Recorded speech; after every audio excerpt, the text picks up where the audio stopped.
పహల్గావ్ దాడికి భారత్ తీర్చుకోబోయే ప్రతీకారం ఎలా ఉండబోతోంది? దేశమంతా ఇప్పుడు ఇదే చర్చించుకుంటోంది. ఈ క్రమంలో మోదీ గాయబంటూ కాంగ్రెస్ చేసిన ట్వీట్ ఒకటి రాజకీయ దుమారం రేపింది. మరి అసలు కాంగ్రెస్ ఎందుకలా ట్వీట్ వేసింది? దానికి బీజేపీ ఎలాంటి సమాధానం ఇచ్చింది? మళ్ళీ ఇప్పుడు దాన్ని కాంగ్రెస్ ఏం చేసింది? పహల్గామ్ దాడి పొలిటికల్ టర్న్ తీసుకుంది. ప్రధాని మోదీ టార్గెట్ గా కాంగ్రెస్ విమర్శల డోస్ పెంచింది. పహల్గామ్ అటాక్ తర్వాత ప్రధాని ఎక్కడా అంటూ తలలేని మోదీ ఫోటోను పోస్ట్ చేయడం వివాదానికి దారితీసింది. అయితే దీనికి ఘాటుగానే రియాక్ట్ అయింది బీజేపీ. కాంగ్రెస్ నేతలు పాకిస్తాన్ ఏజెంట్లని కౌంటర్ ట్వీట్ చేసింది. దీంతో రాజకీయ రగడ పీక్స్ కు వెళ్లింది. ప్రధాని మోదీ తరచుగా ధరించే పసుపు కుర్తా, తెల్ల పైజామా, నల్లగూస్తో కూడిన ఫోటోలో మోదీ తలలేని ఫోటోను కాంగ్రెస్ తన అధికారిక ఎక్స్ ఖాతాలో పోస్ట్ చేసింది. అవసరమైన సమయంలో కనిపించడం లేదంటూ గాయబ్ అనే కామెంట్ ని కూడా యాడ్ చేసింది.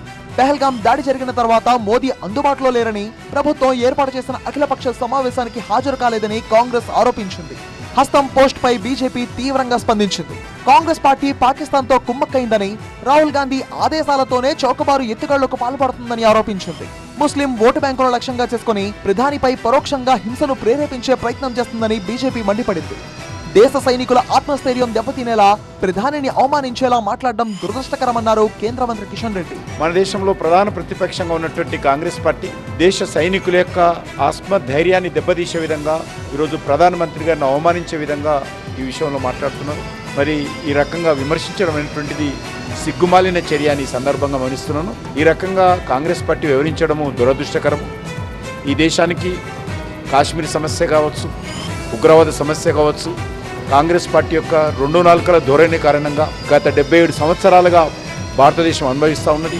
పాకిస్తాన్ పుణ్యమాని ఈరోజు అనేక మందిని కోల్పోయాము.